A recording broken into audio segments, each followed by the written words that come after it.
Oficina Coordinadora de Riesgos Asegurados, OCRA, presenta Duralex Sedlex, un espacio de análisis de los temas de mayor actualidad en el ámbito académico, jurídico, económico, político y social, con 22 años de presencia en la televisión morelense. Duralex Sedlex, conducido por el licenciado Carlos de la Rosa Segura. ¡Comenzamos! ¿Qué tal, amigos televidentes, a quienes nos siguen por redes sociales? Muchas gracias por el favorecimiento de su atención y principalmente a OCRA y Don Mario Corrodio, que nos permite cada viernes llegar hasta sus hogares por el canal 73 de Easy. Pues el día de hoy se cierra un capítulo más en la historia de las Olimpiadas. El día de hoy con una amarga experiencia, creo yo, no sé, es algo que nuestro invitado diga lo contrario, pues no nos fue muy bien en las Olimpiadas, no tan bien como nos ha ido con la relación bilateral Japón-México.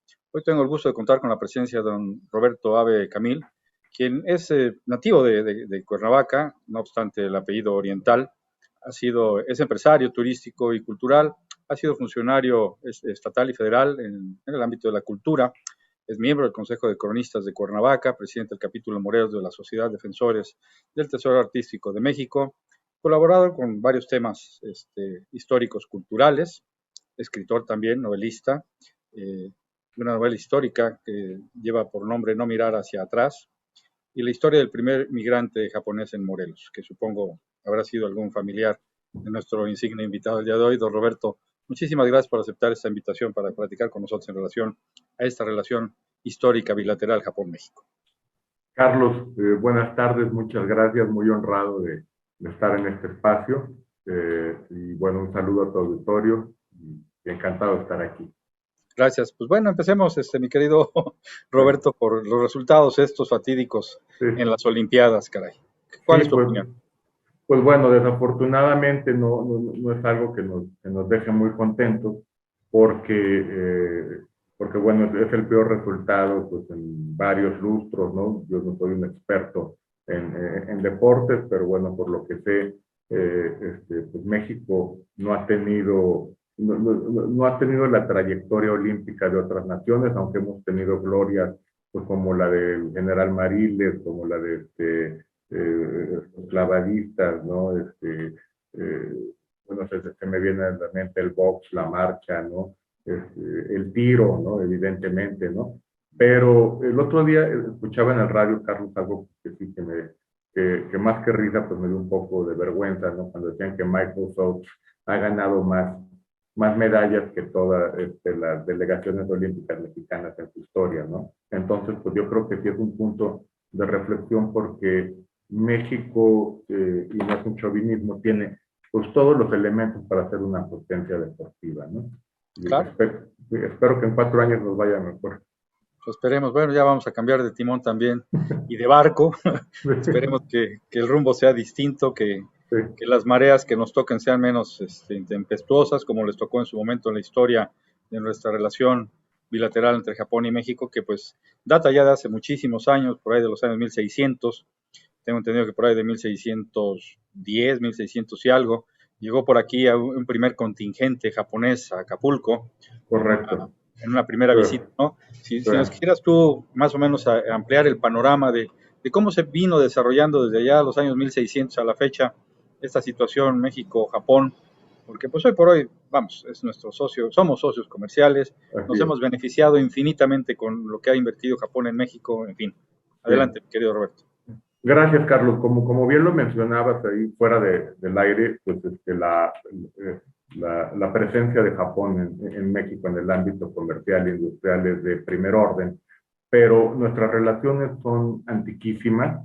Si bien es cierto, pues, se remontan a finales del siglo XVI, hay que recordar que una vez consumada la conquista, pues parte de la misión que tenían los españoles, que bueno, que parte desde la llegada de Colón a tierras americanas en 1492, es abrir una ruta comercial hacia las Indias.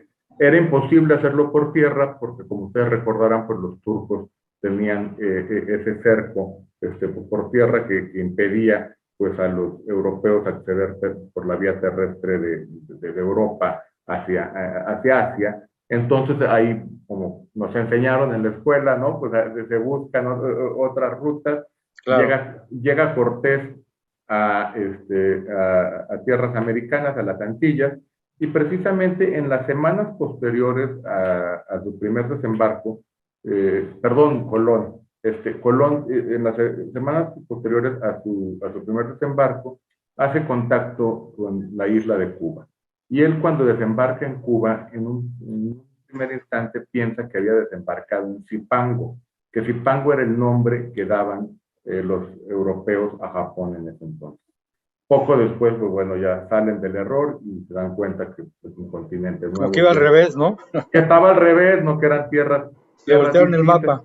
que voltearon el mapa, Carlos, exactamente. Entonces, pues bueno, viene este periplo de la conquista de México, que el próximo viernes estamos conmemorando los 500 años de la caída de Tenochtitlán, y una vez establecido en 1535 el virreinato de la Nueva España, pues una de las primeras tareas fue consolidar una ruta comercial hacia Oriente.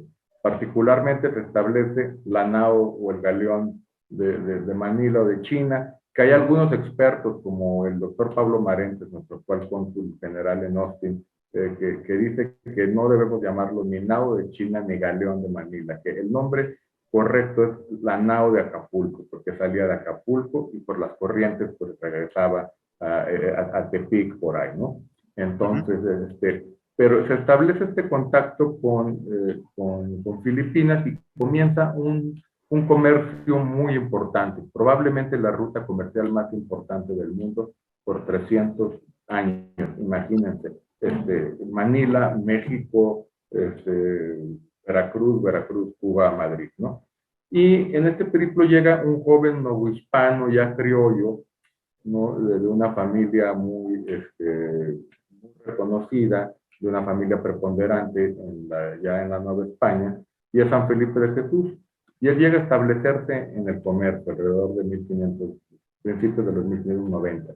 San Felipe de Jesús siente el llamado de la fe católica, su vocación, y decide ordenarse franciscano. En ese entonces no había obispo en las Filipinas, entonces tiene que regresar a la Nueva España, a la Ciudad de México, para ser ordenado. La ordenanza. Sí, entonces cuando viene de regreso, pues las corrientes desvían el galeón, la nao, y los arrojan a las costas de una tormenta, a las costas de Japón. Y ahí San Felipe y sus compañeros empiezan una labor de evangelización que comienza con éxito, pero los japoneses muy recelosos, hay que recordar que fueron una ciudad herméticamente cerrada hasta mediados de 1860, ahorita vamos a platicar de eso. Entonces, San Felipe, pues bueno, llega a Japón, inicia la evangelización, el emperador de Japón, que era el emperador Taiko-sama, los manda a prender, los martiriza y dice, pues como son cristianos, crucifíquenlos, y los crucifican. Eso fue en 5 de febrero de 1597. Ahí se da el primer contacto propiamente entre México y Japón. Y el desencuentro, ¿no? El desencuentro, claro, ¿no? Y Carlos, pues tú seguramente, y pues también, bueno, todos que nos ven, nos escuchan, pues tendrán muy presentes los magníficos frescos de la nave central de la Catedral de Cuernavaca, que precisamente describen o plasman toda la aventura y el martirio y el sacrificio de San Felipe de Jesús. Pues así las cosas transcurren alrededor de, pues no muchos años, cuando alrededor de 1613, tú lo mencionaste, Carlos, llega a la Nueva España la embajada Hasekura, que venía al frente precisamente el samurái Hasekura. Él era de una familia noble, su padre había sido por cuestiones políticas, había sido ejecutado, y según las draconianas leyes japonesas de ese entonces, los hijos debían seguir la suerte de los padres, pero bueno, a él le conceden una especie de indulto y le dicen, bueno, no te vamos a ejecutar, pero tienes que ir a buscar establecer un contacto con la corona española. Sale de Japón llega a Nueva España, llega a Acapulco, pasa por Cuernavaca, Morelos, estuvo en el Palacio de Cortés, estuvo con el virrey y de ahí llega a Madrid y bueno, incluso es bautizado en Madrid y pide audiencia con Felipe II. Pero Felipe II no da su brazo a torcer. Muy convencido tampoco, como los japoneses, a la inversa.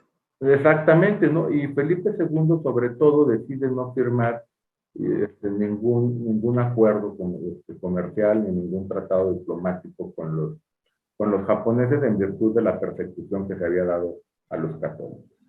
Entonces, pero ahí queda ese referente, ¿no? Ese referente de contacto y ya un contacto formal, ¿no? Porque ya era una embajada pues, con todos los elementos diplomáticos y todo. Y así siguen las cosas. Bueno, el galeón, la nave de China, va y viene hasta 1815, cuando por causa de la guerra de independencia se suspende ya en definitivo. México obtiene su independencia, viene el turbulento siglo XIX, ¿no? Con todas guerras civiles extranjeras, la gran década nacional, todo. Y para 1860 llega un marino de guerra norteamericano a Japón, Matthew Perry, que él precisamente había combatido en la guerra México-Estados Unidos. Él, por parte de la Marina de Guerra de la Armada Americana, tomó lo que hoy es Villahermosa, Tabasco, ¿no? Que en ese entonces era San Juan Bautista. Entonces, ese es un referente que liga a Perry con México. Y para esa época llega al trono el emperador Meiji. El emperador Meiji es un hombre que introduce un montón de reformas y convierte a Japón de ser un estado medieval al estado moderno que llegó a ser en pocas décadas. Un símil muy cercano al porfiriato, ¿no? Así como Porfirio Díaz en 30 años consolidó a México, si no en el aspecto social, pero sí en el aspecto industrial, agrícola, comercial, etcétera. Entonces, pues bueno, Japón se abre al mundo y por esa época, pues tanto el porfiriato como Japón se ven mutuamente con mucha simpatía y celebran un primer tratado que fue un tratado de amistad, navegación y comercio, ¿no? Que fue celebrado en 1888 entre el gobierno imperial de Meiji y don Porfirio Díaz. Esto detonó uno de las cláusulas de este tratado, Carlos, tú como buen abogado lo comprenderás, era fomentar la llegada de colonos japoneses a tierras mexicanas. Entonces, pero muchos de ellos lo que hacían, no hay nada nuevo bajo el sol, querían venir a México para de ahí brincar a Estados Unidos. Japón se estaba consolidando al exterior como una potencia de primer orden, pero el costo interno era altísimo. Había una crisis terrible, las familias ya no tenían los privilegios medievales que llegaron a tener hasta 1870 más o menos. Entonces, familias grandes, pues fue el caso de mi familia, ¿no? Entonces tuvieron que expulsar hijos. Migrar y salir a buscar oportunidades, como todo. A buscar la oportunidad a todo el mundo, ¿no? Lo que sigue pasando hoy en muchas latitudes. Entonces, a raíz de este tratado de paz, de comercio, de amistad y de navegación de 1888, en 1897 se establece la primera colonia formalmente japonesa en México, que es la colonia de Nomoto, en Chiapas. Esta colonia, en Chiapas, en la zona del Soconusco, quieren sembrar café, Carlos. Entonces, al principio no tienen éxito porque no tenían experiencia sembrando y cosechando café, pero con la característica tenacidad de los japoneses logran hacerlo, ¿no? Logran hacerlo y sale adelante. Siguen llegando más japoneses a México, estalla la revolución, entonces tenemos muchos casos. Bueno, perdón que me refiera a mi caso familiar, pero por ejemplo mi bisabuelo, Kaiichi Abe Matsumura, fue el primer emigrante japonés documentado en Morelos, se convirtió en proveedor de zapata, fue un testigo de primer orden de todo lo que sucedió en Morelos, ¿no? a partir de entonces, pero también sabemos que hubo japoneses en las fuerzas de Villa. Otro elemento muy importante que no estaba yo mencionando es la preponderante participación de Japón en las fiestas del centenario. La delegación japonesa fue muy fastuosa. En la exposición que se hizo hubo piezas de arte japonesas soberbias y una página pues, de dignidad y de honor que une a Japón y a México se da en la Decena Trágica en febrero de 1913, cuando es derrocado el presidente Madero y asesinado junto con el vicepresidente. Ahí surge la figura de Kumaichi Origuchi. Kumaichi Origuchi era el embajador de Japón. Él protege a la familia Madero, hace junto con Manuel Márquez Sterling, el embajador de Cuba, gestiones para salvar la vida de Madero y Pino Suárez. No tiene suerte. Le da refugio a la familia Madero en la y es auxiliado. En ese momento hubo un amago de que huertistas o simpatizantes de los huertistas iban a tomar por asalto la embajada. Entonces el embajador Origuchi mandó llamar a los ciudadanos japoneses en la Ciudad de México, los armó, ¿no? y fungieron como una guardia armada de la familia Madero en la embajada.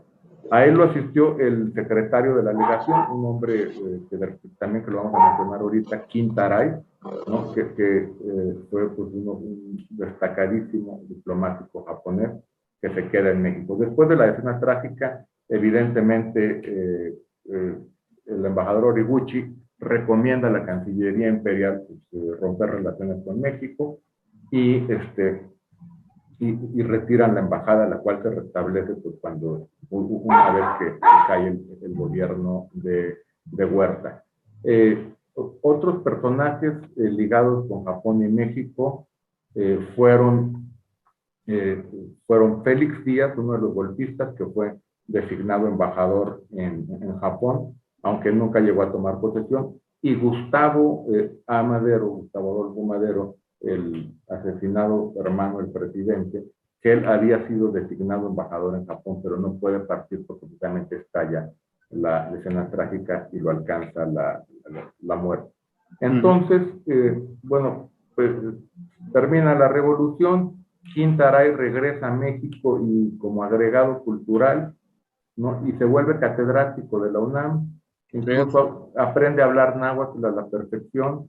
Bueno. Fue un hombre que, bueno, era muy querido en la UNAM hasta que lo suspenden en 1942 cuando México declara el estado de guerra a Japón.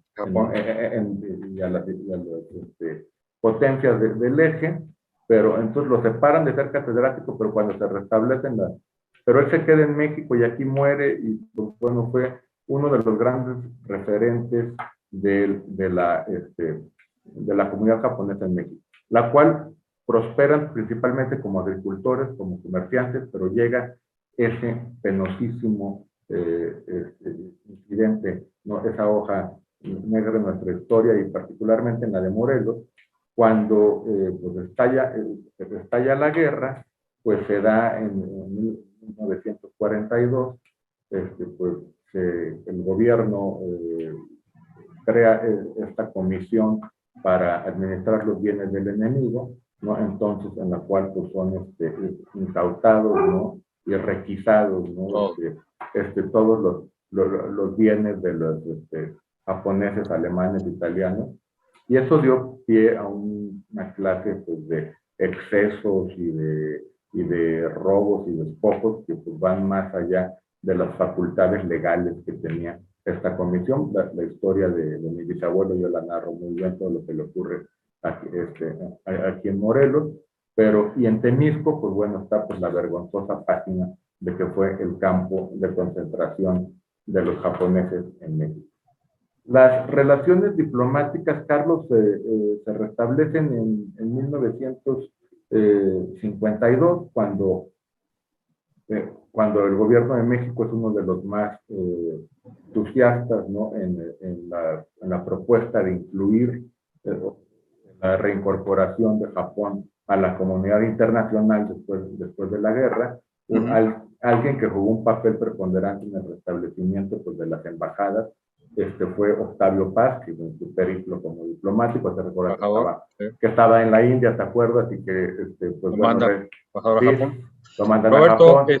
Nos quedan 7 minutitos y nos venimos ya un poquito más acá de la historia por ahí de los años 2000 y adelante, para con 5 minutitos podamos concluir con la historia también de tu antecesor, un primer ministro japonés que vino por acá en el 2014, ¿no? Sí, pues bueno, prácticamente, pues mira, ya estábamos por concluir, se restablecen las relaciones diplomáticas, surge lo que tú mencionaste tan atinadamente, Carlos, ¿no? Que fue la llegada de empresas japonesas a México, la relación comercial se robustece de manera excepcional. El ejemplo por excelencia lo tenemos aquí en Morelos con Nissan, ¿no?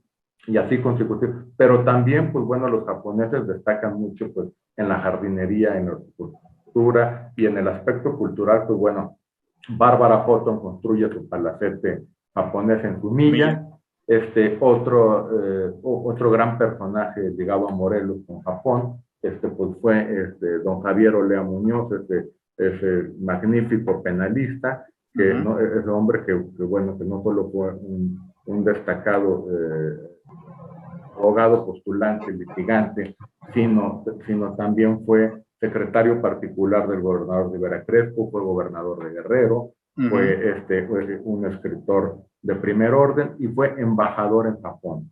Y él, al ser embajador de México en Japón, él promovió el hermanamiento de Cuernavaca con, no recuerdo ahorita, se me fue el nombre, muy penosamente se me fue el nombre de la ciudad, pero bueno, Arturo Aguirre platicaba ya, hay 2 hermanamientos de Cuernavaca con 2 ciudades japonesas, y pues particularmente, no solo con... Habrá que reactivarlas luego, mi querido Roberto. Habrá que reactivarlas, yo tengo muchas veces con la nueva administración. Yo me apunto, yo voy. Bueno, claro, ¿no? Y sí. Y bueno, y yo quisiera cerrar con la visita en 1997 del príncipe Akishino, los príncipes Akishinos, el príncipe hermano del actual emperador. Con Peña Nieto, ¿no? No, en el 97. 97, perdón. 97, sí. En la época de Cedillo. Viene a conmemorar los 100 años de las relaciones México-Japón, de la llegada de Nomoto, ¿no? Y desde la colonia Nomoto a Chiapas, y curiosamente el lugar donde escoge estar es en Cuernavaca, Morelos, ¿no? Y él, como un experto en cultivo de arroz, incluso al campo experimental de Zacatepec, al INIPAC. Entonces, pues este periplo, quiero concluir, o sea, la importancia de Cuernavaca, ¿no? Cuernavaca estuvo presente al inicio del contacto México-Japón, con la figura de San Felipe de Jesús, con el paso del embajador, del samurái Hasekura, embajador samurái Hasekura, y concluye en 1997 con la visita de los príncipes Akishino a Japón. Pues me quedé con la idea, pues, el recuerdo de que en el 2014, precisamente, llegó por acá el primer ministro Shinzo Abe, ¿no? A visitar a Peña Nieto, familiar tuyo. Sí. Ese dato. Sí, pues bueno, como te comentaba en alguna ocasión, Carlos, Shinzo, un político muy avesado y muy reconocido hasta hace no mucho, primer ministro de Japón, es hijo, bueno, de ya fallecido Shintaro Abe. Shintaro Abe fue primer ministro en la época del presidente de la Madrid, en los 80, y sí, Shintaro era primo en algún grado de mi abuelo paterno, de Roberto Abe Domínguez, ¿no? Los antecedentes tenemos de sobra para vincular, aparte de todo lo que ya platicamos, a Japón con México y principalmente con Cuernavaca hoy, porque bueno, ustedes, la familia Abe, muchos de ustedes, tú en lo particular, nativos de aquí, familia muy reconocida, honorable. Gracias, Carlos. Y que pues Cuernavaca les debe mucho a ustedes y finalmente pues esta relación vendrá a fortalecer los lazos en los próximos meses y años con Japón, esperemos, ¿no? Ojalá que así sea, querido Carlos. Hay que renovar y hay que reforzar a Nissan Sí, Bueno, es Nissan, Honda, Toyota, Mazda, o sea, ya es un mundo lo que han sí, hecho ellos en la materia automotriz y pues en los aparatitos que ahorita estamos, ¿no? Muchos de ellos vienen de China, vienen de claro. Japón, ¿no? Las marcas Exacto. de televisiones, de computadoras, de teléfonos, todas La, son de aquella, no, del Oriente. no, platicaba también con Arturo Carlos Ujú. pues la gran penetración que ha tenido la gastronomía japonesa en México, ¿no? Claro, Tanto que, pues bueno, ahora pues el sushi es una de las comidas rápidas, pues, más socorridas de los mexicanos, ¿no? socorridísima y que nos encanta aparte, ¿no? Exactamente, sí, sí, Sí, sí, sí, sí, sí. la verdad, no, ¿quién no ha probado un sushi? ¿Quién no es adicto ya hoy a todos los condimentos, ¿no? Sí, Japoneses ya, y chinos, exactamente. realmente, ¿no? Sí, Sí, sí, vinieron sí. a revolucionar muchas cosas y hasta nuestra alimentación, porque bueno, está dicho sea de paso, está tropicalizado, ¿no? Si tú vas allá, Claro, nada que ver con lo que no, comemos aquí. no, Me tocó no, en China no, comer, y dije, a ver, oye, no, espérame, pues esto no es lo que me dan en México, pues no, claro que no. claro. El No es, sabor, las esencias, sí. todos. No, es que imagínate, pues yo creo que los japoneses se han de horrorizar cuando ven que un sushi con chile chipotle o que Sus pedimos chilitos chile. toreados con Ándale, no, pues yo creo que se comen un chile, aunque el wasabi es muy fuerte, pero con un chile toreado los matas, ¿no? Sí, no, no, olvídate. Pero bueno, finalmente tropicalizado hemos hecho de su cocina algo muy mexicano ya también. Pues mi querido Roberto, un mensaje final para nuestro público, nos despedimos. Gracias de veras de nuevo por haber aceptado esta invitación, muy amena y cultural plática. Gracias, Carlos, un placer saludarte como siempre y te agradezco mucho el espacio y el tiempo. Al contrario a ti, saludo a la familia, gracias, don Roberto. Gracias, Gracias a usted. un abrazo. Igualmente, que sigamos bien en la pandemia. Ustedes, gentil público, muchísimas gracias por el favorecimiento y su atención. Gracias a Easy, antes Cable Más, que nos permite transmitir los viernes a través del canal 73. Y a quienes nos ven en redes sociales, muchísimas gracias, YouTube, Facebook y todas aquellas redes sociales donde podamos estar dejando nuestra liga para que puedan darle seguimiento a su programa Duralex Reflex. Hasta el próximo la serie. Tengan una excelente tarde en redes sociales, un excelente fin de semana. Aquí nos verán el viernes por el 73 de Easy. Hasta el próximo en la serie. Gracias. Esto fue Duralex Sedlex. Tenemos una cita la próxima semana a la misma hora por este canal. Hasta la próxima.